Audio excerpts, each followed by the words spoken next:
Sir, यही वो जगह है जहां मैंने सुनील को देखा था।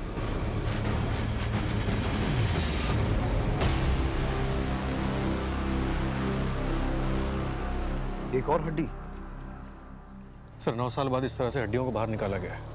आखिर को करना क्या चाहता है? अपने राज को हमारे सामने आने से रोकना चाहता है। आसपास चेक करो। सुहास,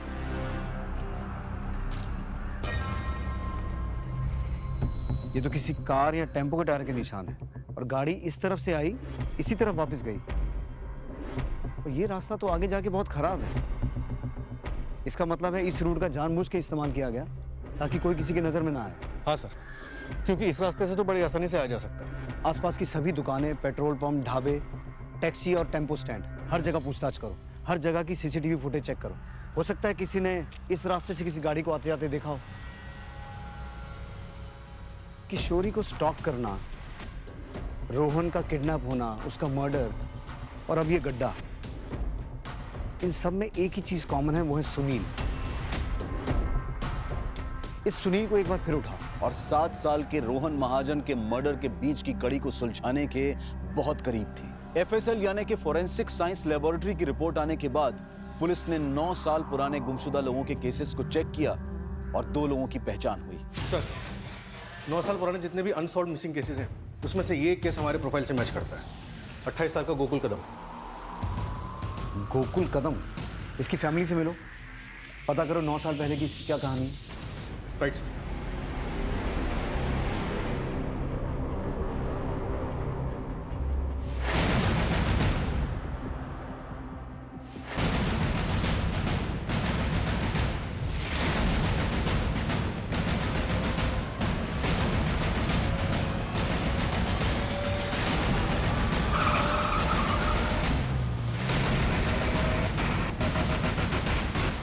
क्या? हाँ सर। तू तो कह रहा था शादी नहीं करेगा। अरे यार, करनी पड़ रही है, बाबा नहीं मान रहे थे। किशोरी की शादी 9 साल पहले इस गोकुल के साथ हुई थी और शादी के कुछ ही दिनों बाद यानी 21 मई 2010 को गोकुल घर से ये कह के निकला कि वो मुंबई को भाड़ा लेकर जा रहा है और आज तक घर वापस नहीं लौटा। ये किशोरी, सुनील और दिलीप, इनके बीच कुछ ना कुछ खिचड़ी तो पक रही है। तुम गोकुल के पिता को डीएनए सैंपलिंग के लिए लेके जाओ। इन तीनों से मैं निपटता हूँ। साहब, मेरे बेटे के बारे में कुछ पता चला क्या? देखिए, हमें कुछ हड्डियां मिली है। एक बार आपका डीएनए सैंपल मैच करा के देखते हैं, शायद जवाब मिल जाए।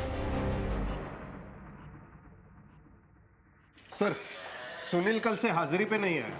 मैं उसके घर पे गया था, वहां पे भी नहीं है। उसका फोन भी स्विच ऑफ आ रहा है।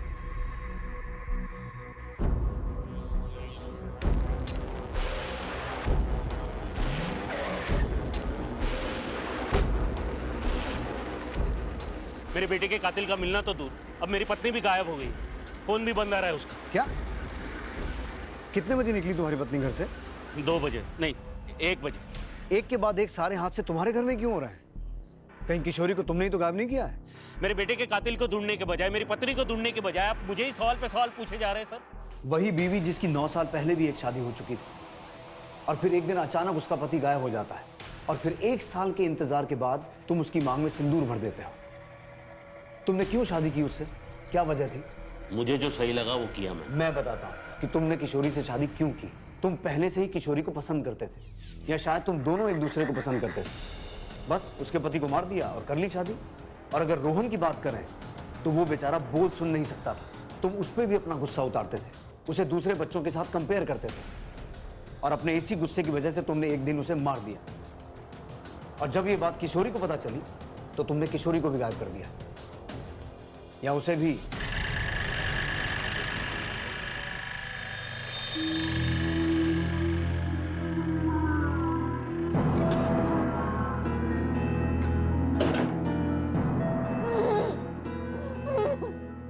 मुझे मेरी बच्ची के पास जाना, छोटी है वो, मेरे बिना नहीं रह पाएगी। क्यों कर रहे हो ऐसा?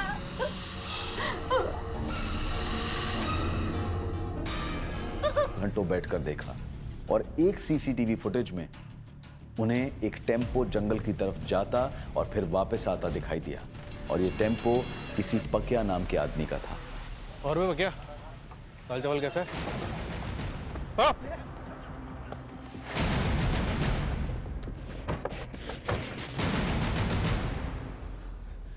मुंह खोलने के लिए और टाइम चाहिए तो बाद में आता हूँ। साहब बताता हूँ साहब। साहब एक आदमी ने मेरा टेम्पू किराए पे लिया था। इन दोनों में से कौन था? में से कोई नहीं था साहब। तो बोल, कौन था?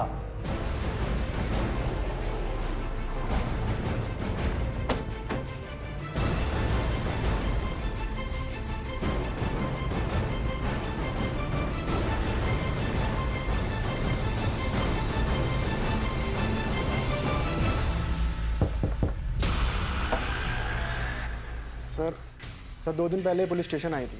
कोई भी तो नहीं है मैडम। सर दिलीप ने हिस्ट्री शीटर दगड़ू सावंत को सुनील को मारने की सुपारी दी थी। आप लोग यहाँ पे?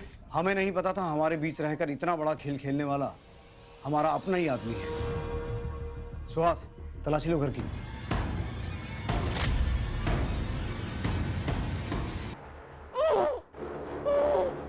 खोलो।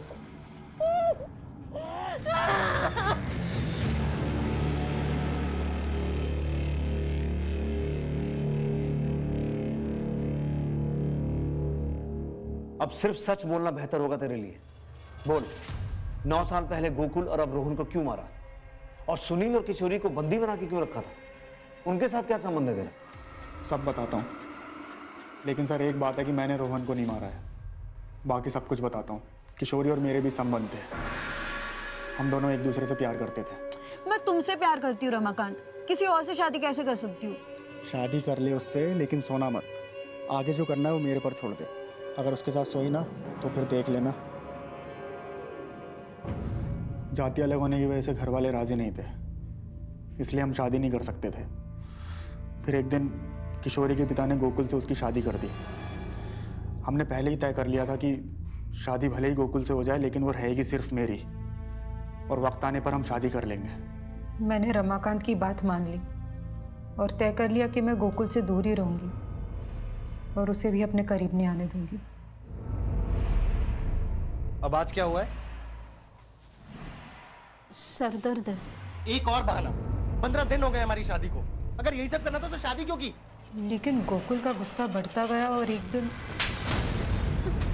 आज मैंने फैसला कर लिया है कि किसी भी कीमत पर तुम्हारा पति बन के दिखाऊंगा।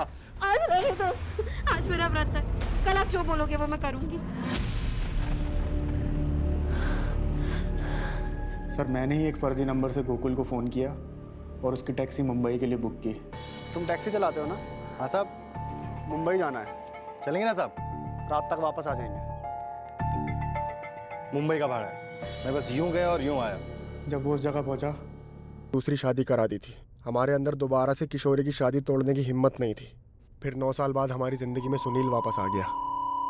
उसने किशोरी का पीछा करना शुरू कर दिया और उसको ब्लैकमेल करने लगा। मुझे 5 लाख रुपए दे दे और अपनी गृहस्थी बचा ले और मेरी बसने दे, वरना मैं ऐसे ही तेरा पीछा करता रहूंगा और घर पहुंच जाऊंगा। किशोरी मुझसे मिलने थाने आई। किशोरी तुम? सुनील वापस आ गया और ब्लैकमेल कर रहा है। मैं नहीं चाहती कि हमारी जिंदगी बर्बाद हो जाए।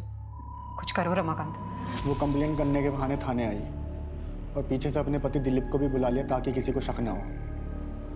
फिर मैंने सुनील को मरवाने के लिए उस पर हमला करवाया, लेकिन वो बच गया। फिर मैंने झूठी कहानियां बनाकर शक की सुई दिलीप महाजन की तरफ घुमा दी। बराबर देख ले, पुलिस ढूंढ रही है इसे। आप टेंशन मत लो, हो जाएगा।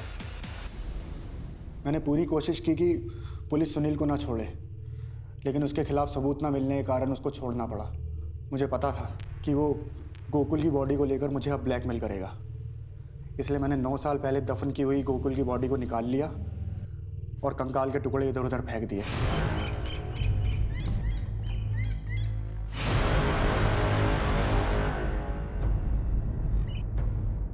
सुनील के लिए मेरा शक यकीन में बदल गया जब मैंने उसे गड्ढे के पास देखा।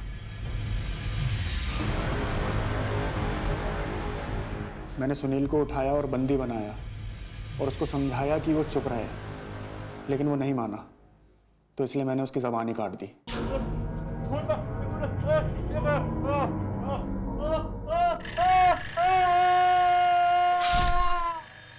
और किशोरी के अपहरण के पीछे का क्या ड्रामा है? वो मुझसे मिलने आई थी, लेकिन वो गन ले आई। मुझे लग रहा था इन सब के पीछे का जिम्मेदार मैं हूँ। अब अपने बच्चे के अपहरण से वो हताश हो चुकी थी। उसने बिना मुझसे पूछे आप लोगों से कंप्लेंट कर दी। रोहन की हत्या और सुनील के पीछे पड़ जाने के बाद वो पूरी तरह से टूट गई थी। मुझे डर था कि वो अपने बच्चे के गम में सारी सच्चाई आपको ना बता दे, इसलिए मैंने उसको भी किडनैप किया।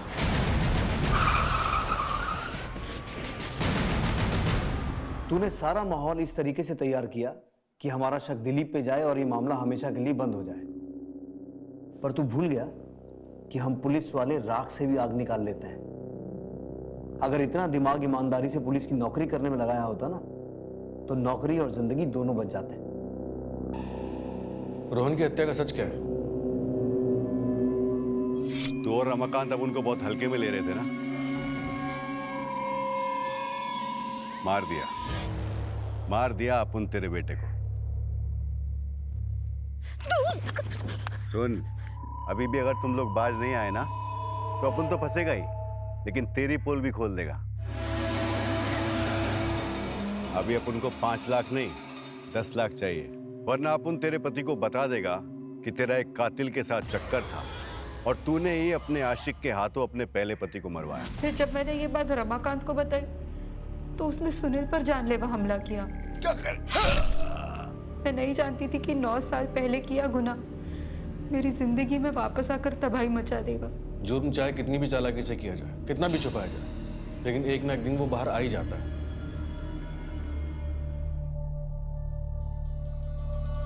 आत्महत्या करने की कोशिश ढूंढता क्या? हाँ, मेरे साथ इतनी जिंदगी गुजारने के बाद इतना सब कुछ छुपाया तो मुझे एक बार कहाँ होता, एक बार तो आज हमारा रोहन ना जिंदा होता। किशोरी, लेकिन तुम्हें तो ना मुझसे प्यार है, रोहन से ना ही रामी से। ये सब झूठ है। मुझे आपसे सच्चा प्यार है और इसी सच्चे प्यार को खोने के डर से मैंने आपसे सब कुछ छुपाया। मुझे माफ कर दो।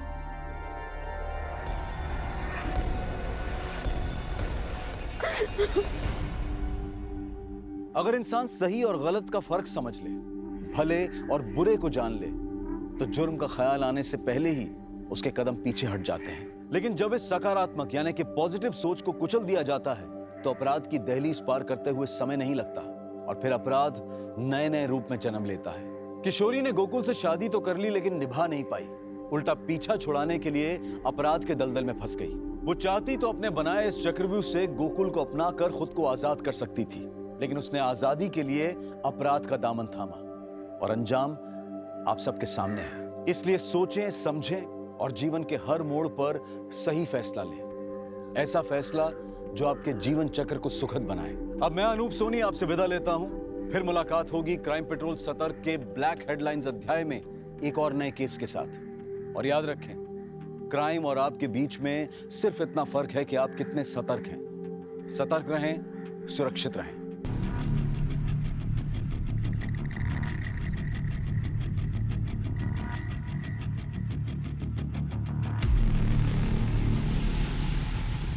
नमस्कार, आदाब।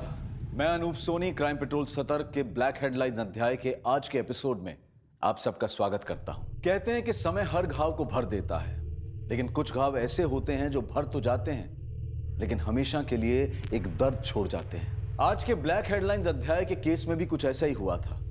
जब कुछ पुराने पाप उभर कर नए रूप में सामने आए, तो उन्होंने कई जिंदगियों को जुर्म की चपेट में ले लिया। शादी कर ले उससे, लेकिन सोना मत। उसके साथ सोई ना तो फिर देख लेना।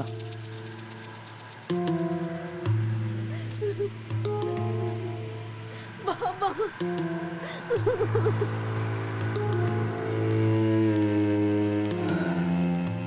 तुम तो कह रहा था शादी भी करेगा। अरे यार, करनी पड़ रही है, बाबा नहीं मान रहे थे।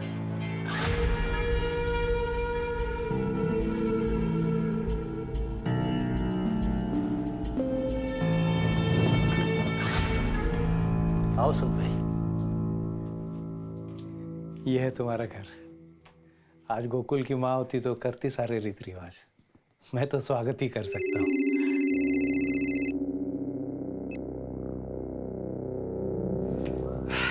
क्या साला, सबकी शादी में तू बाल्टी भर के दारू पीता। और खुद की बारी आई तो बात तक नहीं किया, सीधा घुस गया घर में। देख भाई, अपने को ना फुलटू पीने का है। चल चल ठीक है। आउट मत होना, समझा ना भाई लोग। गोकुल, गोकुल, गोकुल।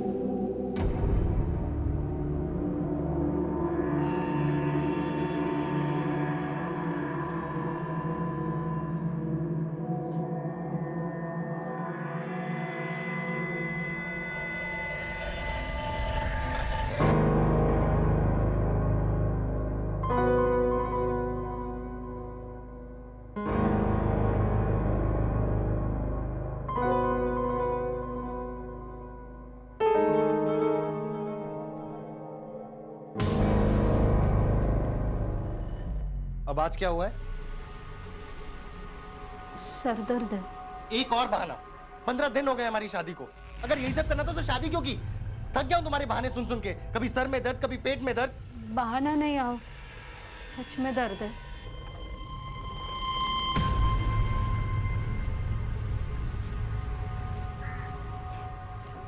आओ चाह।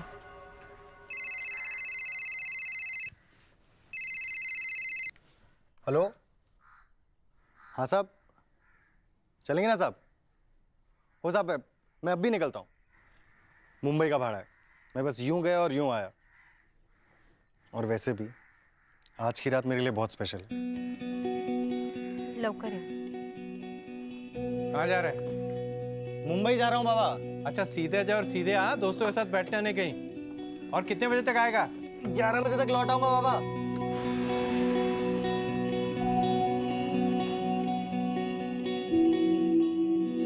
नहीं आया तुम्हारे पास भी? ठीक है, अगर वो आई या उसका फोन है तो मुझे फोन करके बता देना।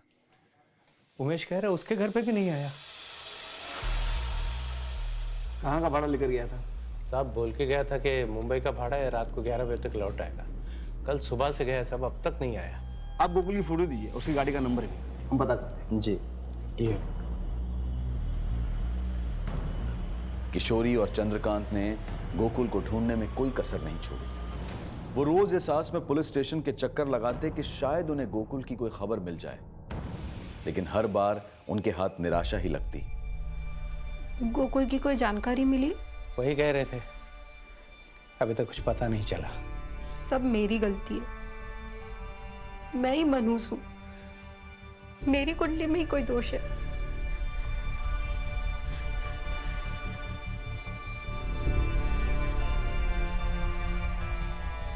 समय बीतता गया, लेकिन लाख कोशिशों के बावजूद गोकुल का कुछ पता नहीं चला। ना ही गोकुल की टैक्सी मिली और ना ही उसका कोई नामो निशान। गोकुल की पहचान समय की रेत में ढक कर रह गई और उसकी फाइल भी पुलिस स्टेशन में नए केसेस के नीचे दब गई।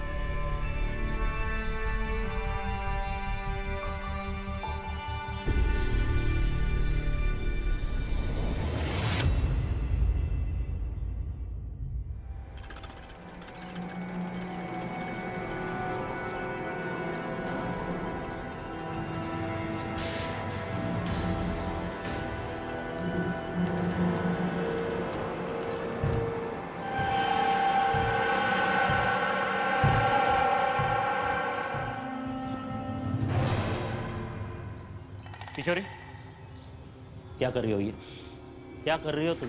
कितनी बार समझाया मैंने तुम्हें कि रोहन को खुद का काम खुद करने दो। स्पेशल स्कूल में दाखिला करवाया इसका मैंने, अच्छे से अच्छे डॉक्टरों के पास इलाज करवा रहा हूँ कि ठीक हो जाए मेरा लड़का, लेकिन तुम हो के उसे खुद से उभरने ही नहीं दे रही। देख, मेरा बेटा है, मेरा दिलीप महाजन का, वो खुद का काम खुद करेगा, खुद स्कूल में जाएगा, तैयार होगा, खुद अपने हाथ से दूध पिएगा। समझ तो ना तुला? हाँ बोल। हाँ ठीक है, चल ठीक है, ठेव ठेव। वो वाघमारे को बोल के रेती का ट्रक छुड़ाने के लिए बोलो। साइड पे काम अटका हुआ है।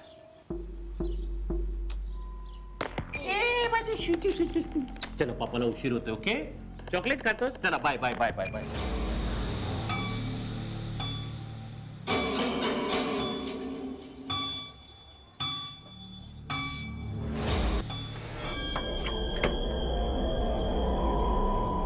अबे सुनील, तू? चंदर, कैसा है रे? अरे पर तू था किधर? इतने सालों के बाद दिखाए? मुंबई में था यार, एक फैक्ट्री में, मोबाइल की फैक्ट्री में। पर अभी अपने को मुंबई में जमता नहीं, तो अपन इधर वापस आ गए। वो जो अपना औंध के पास एक नया मॉल खुला है ना, उधर अपना मोबाइल का शॉप डालेगा, इधर ही रहेगा। ये तो बहुत अच्छी बात है। वैसे अकेला है इधर, हम लोग के साथ नहीं लाया? शादी वीदी किया किधर है, अभी सोचता है करेगा। वैसे इधर सब ठीक है ना, कोई आया गया तो नहीं? आएगा कैसे, और इधर था ही नहीं।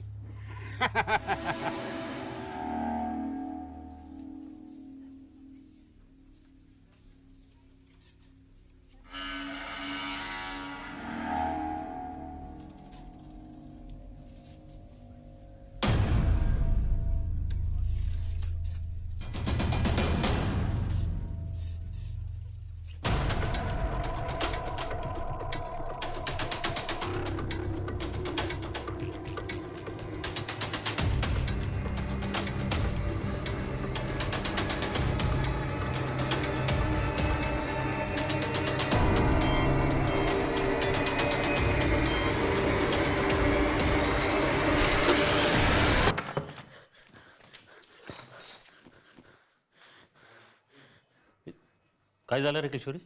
आज वो पीछा करते करते घर तक आ गया, अभी भी बाहर ही खड़ा है।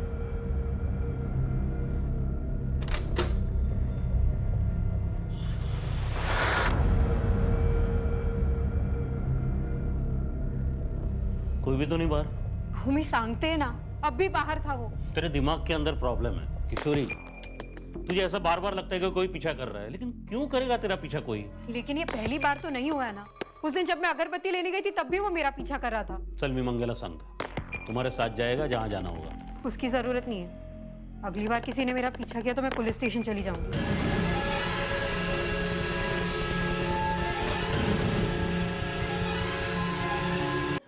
कहाँ थे आप? कब से आपको फोन कर रहे हैं? अरे फोन की बैटरी खत्म हो गई। पंझाला का इतनी क्यों परेशान है तू? रोहन बाबा अब तक स्कूल से नहीं लौटे हैं, तो साहब उनको स्कूल में देखने गए थे, तो पता लगा कि वो स्कूल पहुंचे ही नहीं थे।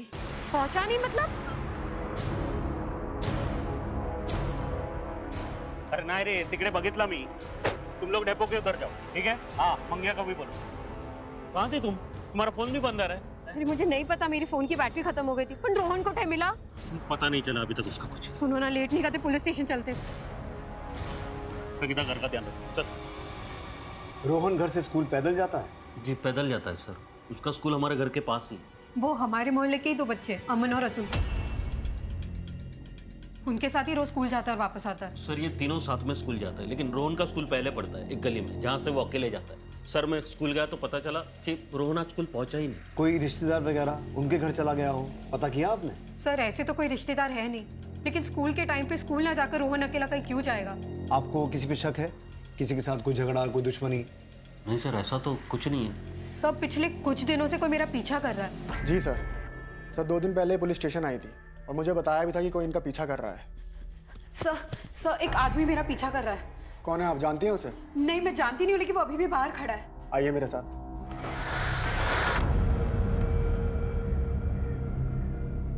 कोई भी तो नहीं है मैडम? अब भी यही खड़ा था वो।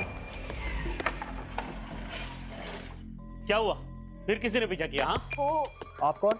ये मेरे पति हैं दिलीप महाजन, मैंने इन्हें फोन करके बुलाया। कौन पीछा कर रहा था? आपको चेहरा याद है? स्केच बनवा सकती हैं? मैंने कभी उसे ठीक से देखा नहीं, वो पूरी तरह सामने नहीं आता था। दिलीप जी। हाँ सर। आप काम क्या करते हैं? हाँ मैं कॉन्ट्रैक्टर हूँ, सिविल। तो आपको किसी का फोन आया, आई मीन फिरौती के लिए? अभी तक तो नहीं सर। मेरा रोहन बहुत छोटा है सर, प्लीज उसे जल्दी ढूंढिए। आप फिक्र मत कीजिए, हम पूरी कोशिश करेंगे। आपको कोई भी इंफॉर्मेशन मिले हमें बताइए।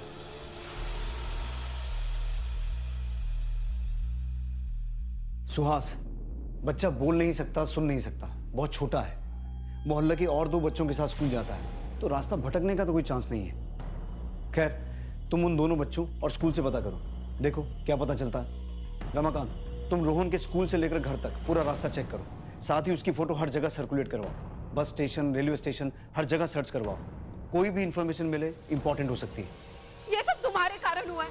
रोहन को स्ट्रॉन्ग बनाओ, स्कूल अकेला भेजो, यही बोलते थे ना तुम। आता बगा, मेरे बेटे का किसी ने किडनैप कर लिया। किशोर तू ऐसा क्यों समझती है कि किसी ने किडनैप कर लिया उसे? देख देख पुलिस ढूंढ रही है उसे, मिल जाएगा वो। पता नहीं किस साल में होगा मेरा रोहन।